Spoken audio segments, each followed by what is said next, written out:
मतलब दोस्तों क्या ही फायदा हुआ, इतनी चाटुकारिता, इतनी चापलूसी करने का आखिर फायदा हुआ क्या? वो आप ही के मंच पर आई और आप ही को कुछ भी बोलकर चली गई और आप मुस्कुराते रह गए। जब टमाटर 250-300 रुपए हुआ तो आपके घर में भी बात होती थी टमाटर के बारे में कि थोड़े दिन कम कर दिया जाए? शायद ट्रिविलाइज करना चाहें और इसको थोड़ा नहीं, मैं ट्रिविलाइज नहीं कर रहा, बट इसलिए कह रही हूँ ये ट्रिविलाइजेशन हो जाएगा। इसी को व्हाट अबाउट री कहते हैं कि मैं आपसे पूछूं, फिर आप कहेंगे कि अच्छा पहले ऐसा होता था। मैं भी पूछ सकती हूँ सिद्धि जी, क्या हुआ जब आप जेल में थे? द इशू इज क्या हुआ जब आप जेल में थे? अरे बता रहे हो करे। अभी तो सिर्फ टमाटर पर सवाल पूछा था, उसी में ये उनके जेल काल पर पहुंच गई। अगर ये गलती से सिलेंडर के बारे में पूछ लेते तब तो शायद वो जेल के साथ साथ ये भी बता देती कि किस कारण से वो जेल गए थे। नवीन जिंदल ने आरोप लगाया था कि कोयला घोटाले पर कवरेज रोकने के बदले जी न्यूज के संपादक सुधीर चौधरी और जी बिजनेस के संपादक समीर अहलूवालिया ने 100 करोड़ रुपए मांगे थे। और गलती से अगर मणिपुर और ब्रिजभूषण शरण सिंह पर सवाल पूछ लिया होता तब तो क्या ही होता। अब ये तो है कि ये सुधीर चौधरी थे, कोई छोटे पत्रकार नहीं थे, तो जाहिर सी बात है कि इनकी नौकरी तो ये ले नहीं सकती हैं, तो इनके अतीत पर ही चली गई। लेकिन टमाटर का सवाल इनसे नहीं झेला गया। ठीक है, लेकिन मैं आपको यहाँ ये कहना चाहूंगा कि आपको अगर आप पर्सनल कटाक्ष करते हैं तो अपने लिए भी तैयार रहिए। हाँ बिल्कुल, मैं तैयार हूँ, कोई आपत्ति नहीं। जब आप तक बात आती है तो फिर आप आपत्ति करने लगती हैं, और ये मेरी शालीनता है। नहीं बिल्कुल, मैं स्पष्ट रूप से कहती हूँ कि अगर आप मुझसे पूछें कि एक पुरुष ने किस प्रकार से क्या फ्लाइंग किस किया, वो आपकी शालीनता का दर्पण आपके लिए हो सकता है, मेरे लिए नहीं है। लेकिन भैया हमें तो तरस आ रहा है तिहाड़ी पर। Are you comedy me? तो दोस्तों वीडियो को अंत तक जरूर देखें और चैनल को सब्सक्राइब जरूर कर लें। करो ना भाई, क्यों नहीं कर रहे? हर बार जब भी ये इंडिया टुडे कॉन्क्लेव जैसे प्रोग्राम इंडिया टुडे करवाता है ना, तो या तो अपनी ही बेइज्जती करवा लेता है या फिर दबा के कंटेंट दे जाता है। अखिलेश भैया को तो ये हर बार बुलाते हैं और हर बार अपनी फजीहत करा लेते हैं और फिर बुला लेते हैं कि आज तक दुनिया का सबसे बड़ा चैनल है, देश का सबसे बड़ा चैनल है। मैं आपको बधाई देता हूं। मैं उस दिन का भी इंतजार करूंगा कि दुनिया का सबसे सच्चा चैनल बने। सबसे सच्चा और अच्छा ही है। तभी मैं देखता हूं कि यूट्यूबर्स की जो व्यूशिप है वो न जाने कहां पहुंच रही है। ये बात मैं भी नहीं छिपा सकता। आज तक या किसी भी गोदी मीडिया के मंच पर जाकर उन्हीं को कैसे तोड़ा जाए, ये कोई अखिलेश भैया से सीखे। ये बात तो आप भी जानते होंगे सर, वही तो आंकड़ा में दे रही हूँ कि क्योंकि आपको बोलना पड़ा है चैनल के बाद यूट्यूब चैनल। तो केवल एक चीज, आपका यूट्यूब नहीं, जनता आज सच स्वीकार कर रही है, अच्छा सुनना चाहती है। तो कई यूट्यूब चैनल शायद बड़े बड़े चैनलों से ज्यादा उनके सब्सक्राइबर्स हैं आज। और यही अखिलेश भैया जब पिछली बार इंडिया टुडे कॉन्क्लेव में आए थे और ईमानदार बोल रहे थे अंजना जी को, तो अंजना जी गुस्सा हो गई थी। ये जो बार बार आप कीचड़ उछालने की कोशिश कर रहे हैं, कीचड़ नहीं उछाल रहा हूं। एक खास शब्द का प्रयोग करके आप ईमानदार ईमानदार बार बार बोल रहे हैं। पूरी तरीके से बिफर गई थी और एकाएक लड़ाई के मूड में आ गई थी। ये कटाक्ष करने की क्या जरूरत है? मैं कटाक्ष नहीं कर रहा हूं। इस मंच से बार बार एक शब्द के जरिए आप क्या कहने की कोशिश कर रहे हैं? जबकि वो तो उन्हें ईमानदार बोल रहे थे। मुझे ये समझ नहीं आ रहा कि आपको ये स्टैंड लेने की क्यों जरूरत है? अगर तारीफ भी बुराई लगने लगे तो मैं क्या करूं बताओ? आप उसको कटाक्ष की तरह कर रहे हैं। और इस बार जब सुधीर चौधरी को स्मृति ईरानी उनका जेल काल याद दिला गई, भरे मंच पर ये बोल गई कि वो जेल में भी एक समय में थे, तो ये सिर्फ मुस्कुराते ही रह गए।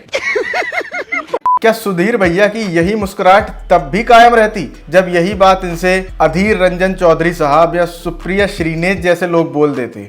मतलब कुछ नेताओं को देखकर तो ये ऐसे गिरते हैं, ऐसे बिछ जाते हैं जैसे आजकल रुपया गिर रहा है। जी हाँ, रुपया जो है वो डॉलर के मुकाबले रिकॉर्ड निचले स्तर पर आ गया है, 83 रुपए को भी पार कर गया है। लेकिन आप लोग टेंशन मत लीजिए, जब तक व्हाट्सएप में गुड मॉर्निंग भेजने की सुविधा है तब तक आपको कुछ नहीं होगा, मैं गारंटी देता हूं। तो दोस्तों पिछले दिनों हमारे देश ने एक अनअकैडमी प्रकरण देखा, अनअकैडमी रो, जिसमें एक अनअकैडमी के टीचर करण सांगवान ने अपनी लॉ की क्लास पढ़ाते हुए ये बोल दिया अपने बच्चों से कि आपको पढ़े लिखे नेताओं को ही वोट देना चाहिए। लेकिन एक चीज याद रखना, अगली बार जब भी अपना वोट दो, किसी पढ़े लिखे इंसान को अपना वोट देना, ताकि ये सब कुछ दोबारा जीवन में ना झेलना पड़े।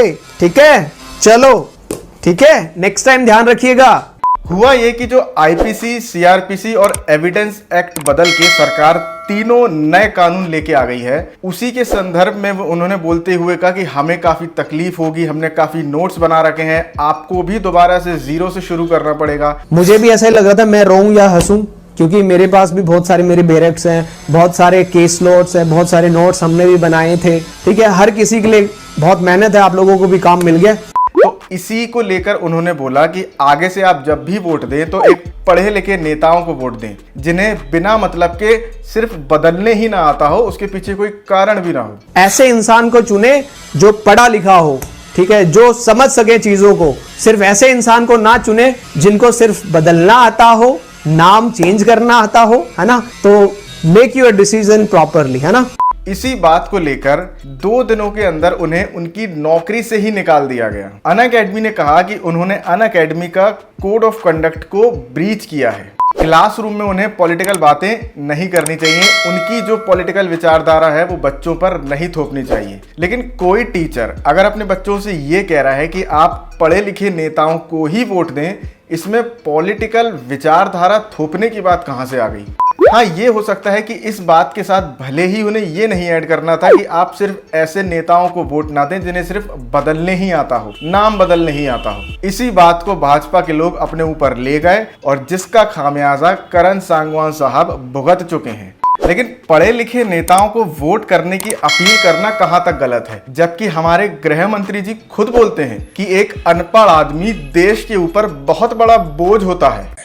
एक अनपढ़ आदमी देश पर कितना बड़ा बोझ बनता है, ना जो अपने संविधान के दिए हुए अधिकारों को जानता है, ना संविधान ने हमसे जो अपेक्षा करी है वो दायित्व को जानता है। वो कैसे एक अच्छा नागरिक बन सकता है। मेरी कोई पढ़ाई वढ़ाई नहीं हुई दोस्तों, आपको शायद आश्चर्य होगा जानकर। ये टीवी वाले भाई, इसी बोझ को कम करने के लिए और पढ़ने लिखने के लिए लोग दिल्ली, कोटा जैसी जगहों पर जाते हैं और फिर जब उनको नौकरी नहीं मिलती है तो उनके दिमाग में बढ़ता है प्रेशर, जिसकी वजह से होने लगते हैं सुसाइड। और उन्हीं सुसाइड्स को रोकने के लिए कोटा में एक नई तरकीब अपनाई जा रही है। कोटा में सभी हॉस्टल वाले और पीजी वाले एक नई तकनीक अपना रहे हैं। वो लोग जो कमरे रेंट पे देते हैं और उनमें जो पंखे लगे होते हैं, अब उनमें स्प्रिंग लगा रहे हैं। अब इसका एक पूरा वीडियो है, हम अपने चैनल पर दिखा देंगे, तो वो येलो डॉलर जो है वो पीछे पीछे आ जाता है। इसलिए आप हमारे ट्विटर पर आइए और उस वीडियो को देखिए। स्प्रिंग लोडेड फैंस इंस्टॉल किए जा रहे हैं, जिस पे लटक कर अगर कोई अपनी जान देने की कोशिश करेगा तो वो पंखा ही नीचे आ जाएगा। तो बताइए, पंखों को दुरुस्त किया जा रहा है बजाय इसके कि आप अपनी शिक्षा व्यवस्था और रोजगार की जो व्यवस्था है उसको दुरुस्त करें। तो यहाँ पे जो राजस्थान सरकार है या फिर वो लोग जो अपने कमरों को स्टूडेंट्स को किराए पे देते हैं, वो अलग ही एक अपना दिमाग चला रहे हैं। इसी के साथ दोस्तों, आज पूर्व प्रधानमंत्री राजीव गांधी जी की जयंती है, तो हमारी तरफ से उनको उनकी जयंती पर शत शत नमन।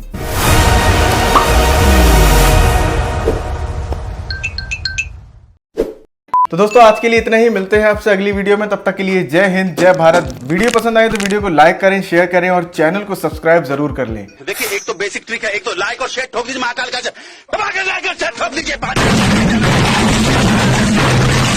पूरा साल मेहनत करता हूं आपके लिए बेटा, ऐसा नहीं चलेगा, ऐसा नहीं चलेगा।